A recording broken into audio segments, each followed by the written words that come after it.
John Beverly, the Candyman, the businessman with a conscience, on LICMC.net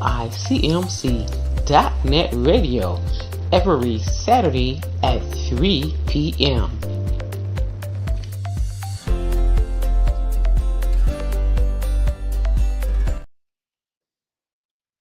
Hello, everyone. This is John Beverly, the businessman with a conscience, here at the Alkemalan Village, where each one reach one, each one teach one. One brick, one building, one block at a time. And as we often say, people don't care how much you know until they know how much you care.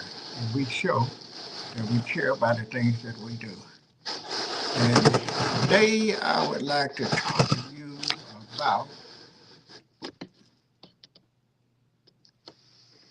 I'm kind of thinking, do I want to go that way or not today? But I think I will. Today, I want to talk to you. I've been piggybacking and sharing a little information and talking to different people about people watching you.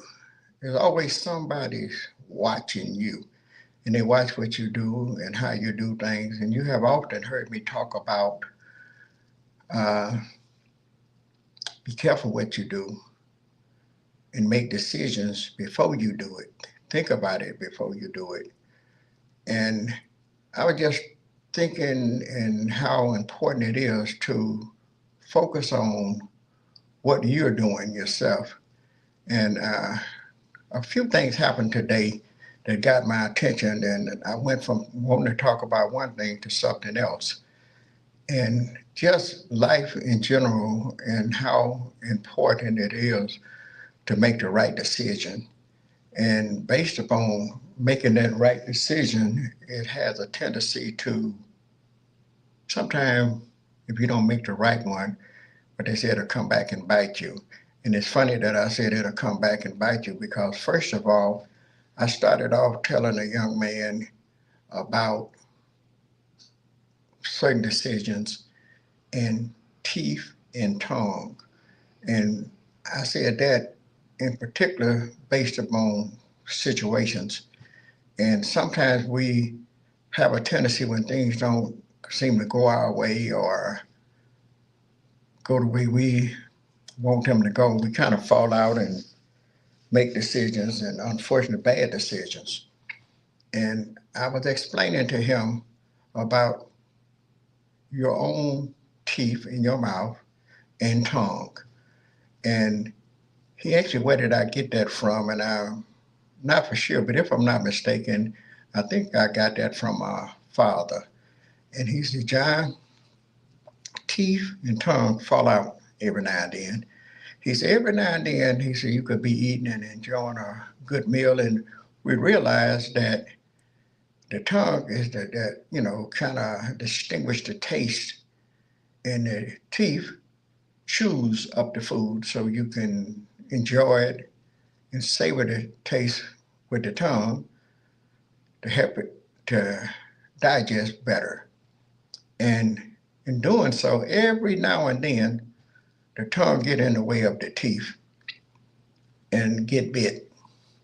And what I mean by that, I know you probably laughing about it because I'm pretty sure at one time or another, some of you have already experienced that, and it's not a pleasant feeling. So, what happens? The teeth don't have a conversation with the tongue, nor do the tongue have a conversation with the teeth. What happens is that they, instead of tongue trying to pull out the teeth and the tongue teeth trying to cut the tongue out, they come to learn how to work together. And saying that, I said that what we should have to do as husbands and wives, as boyfriends and girlfriends, as sisters and brothers and cousins, and just friends or whatever we are to one another, that we have to learn how to work together and stay out the way. So, to make a long story short, what happened is tongue learn how to stay out the way of the teeth so it don't get bit, and teeth stays out the way of the tongue, vice versa. And moving right along, I was sharing a story with how, based upon these different decisions that we make, and you have often heard me talk about when I first come in business over here, which is many years ago. And I had attitude, and I didn't have a whole lot, but it just goes to show where we are at one point in time or at the other in our minds, that we think that we are so much, have so much. And not that I thought I was so much or anything, because I've always had the attitude to help somebody, but for whatever reason, I guess you could say the devil dealing with me or whatever.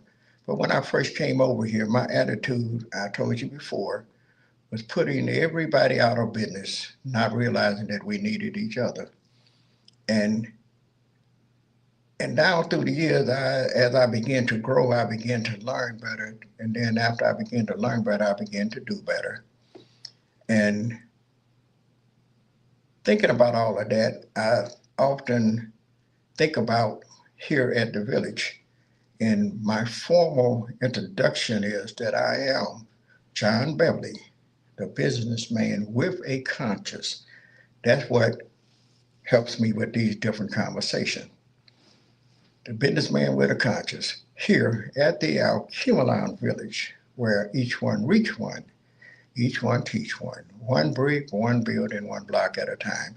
So down through the years, I learned how to adapt and how to live and learn and teach upon that principle.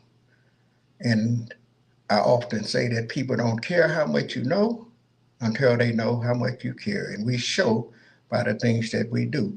So in these conversations, you will see how all of that helped me to get along, to come along, to be able to do what I do. And in doing so, I was sharing some information with a young man today, and I was telling him with that attitude, and I didn't have too much of anything. And there was a few stores over here, but I learned how to, as I began to grow, that we all needed each other. There was a business down the street, and I didn't have a whole lot, but the business down the street, I realized that we all was struggling. And that gentleman and his wife was Chinese. And who would have ever thought that a Chinese business owner would come to little old me and ask for a favor because they was going through some financial difficulty. And I was at the point in time my own self. So I had to learn how to adapt and work with people and help people, not knowing that at one time or later on in life that I was going to need somebody my own self. So whenever that gentleman would come to me, I just happened to have whatever it was he happened to need at the time, and I was able to help him. So down through the years, and as time went on, and there was another store across the street from me, and we was competing and just trying to outdo each other, just trying to do our business and make as much as we could make. But it come to pass that something unfortunate happened to that person in their lives, and I was able to share some of my results with them, not knowing that later on in life somebody was going to turn around and redo the favor for me. So, like I say, reaching the need and meeting the need and seeing the need and being able to reach it and meet it. So as time went on and as things began to happen, I myself become to get a little less fortunate, and I was without transportation and didn't know. Like I say, be careful because people watching you, so they could be watching the good, bad, and the difference. But to my not knowing and not realizing that the Chinese gentleman and his wife down the street had been watching me and seeing me in and out of one thing or another, doing one thing or another, that I didn't have transportation. I was borrowing my sister's car, my brother's car, somebody's car at one point in time or the other. And in doing so, and while I was doing that, they was paying attention. So the Chinese guy come down one day and asked me, did I need a car? I told him, I said, well, yeah, but I can't afford to pay for one right now. So as he began to see this, he said, no, I don't want to sell it. He said, I want to give it to you, to my surprise. And not realizing or even thinking that what if I'd have had that same attitude that I had, was trying to put everybody out of business, wouldn't help nobody, wouldn't do nothing for nobody. When this time came to pass that I needed something, that somebody was going to help me, and it was going to just happen to be that same person. My father always told me, he said, John, don't look for the same people that you helped to help you. He said, usually come from somewhere else. So there was a whole lot of other people that I was helping, but not knowing that that Chinese down the street that I was thinking about trying to put out of business at one point in time or the other, that he came to my rescue.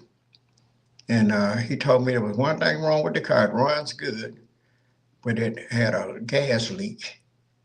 And he gave me the car, and my mechanic looked at it and found out that there was just a leak in the line. And when he fixed that, he charged me $35. And I went on to drive that car for between 2 and 3 years later, not knowing that that Chinese guy that I was helping was coming to my rescue. So I'm just saying that be careful. Don't be like, well, be like Teeth and Tom. Come to the conclusion that we all have to work together. So maybe you're thinking about, well, they didn't do this for me, and this one didn't do that for me, and somebody else didn't do something. Well, just do you. Just be you. And I was watching a TV show even earlier than that, and happened to see this show on there where it was a rich family. That was a family that, it was families that was born, what they say, with a silver spoon. And then there was families that grew up that didn't have, was a little less fortunate, but they grew into money. So there was competing, new money and old money. Old money didn't want to be associated with new money because they wasn't brought up with the silver spoon, so they never had to be without or anything of that sort. And when things come to pass where they had to, it wasn't easy. And I was telling the story about how when I came up, how my family, we had each other when we didn't have anyone else. So we lived and we loved, and we would visit my grandmama, and she had 2 bedrooms, a living room, and a kitchen and a bathroom. And everywhere in that house, somebody slept on the floor and the bed and everywhere else, including the kitchen. So we haven't always been in the position that we can help and try to teach and tell someone how to help someone at all times, or at this point in time or another. But moving right along to that old money versus new money, well, unfortunately, the old money caused new money a little problem and a big headache. But new money had been through the struggle, so they didn't have a problem with struggling. And unfortunately, old money, born with a silver spoon, where everybody did everything for them, didn't know what to do. So when stuff hit the fan and things began to get hard and difficult for them, the old money, the new money told his wife, say, I don't know what we're gonna do. And she said, well, we have this, and let's use what we got. He said, well, if we lose that, we won't have nothing. She said, well, we didn't have nothing from the beginning, and we got it. So if you did it before, you can do it again. So moving right along, old money had a problem and couldn't solve it. And then the new money was asked the old money for some help, but old money wouldn't help them. So as time went on and the new money got back on its feet and the old money had a problem, old money come to the new money and ask the new money to have sympathy, to have mercy on them. But unfortunately, they wasn't saved, so they didn't have a reason or a need or even a thought to help them. So new money asked the old money, say, why would I do anything like that? They say, well, because you feel sorry for me and you have mercy. So the moral of that story is new money told the old money, say, you can't get anything out of something if you don't put something in. So you can't withdraw money out the bank if you don't put nothing in. Out of life, if you don't invest in life and put something in, you can't get anything out of it. So unfortunately, new money asked or old money out, and old money left, and the rest is history. Unfortunately for old money, they went out of business and caused problems for them and the rest of their family. But the new money realized the struggle and realized that people was watching them. But not saying that was a good idea, because we believe in helping, reaching, and meeting the need, regardless to how people treat us. We have to be able to love and be caring and concerned about the others, even old money. If the Lord bless you with some money and someone that is less fortunate than you are, consider others as well as yourself. Today, I would like to thank you for listening to John Beverly, the businessman with a conscience, here at the Alkemeline Village, where each one reach one, each one teach one brick, one building, one block at a time. And as we often say, people don't care how much you know until they know how much you care. And we show it by the things that we do. Thank you, and have a great day.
John Beverly, the Candyman, the businessman with a conscience.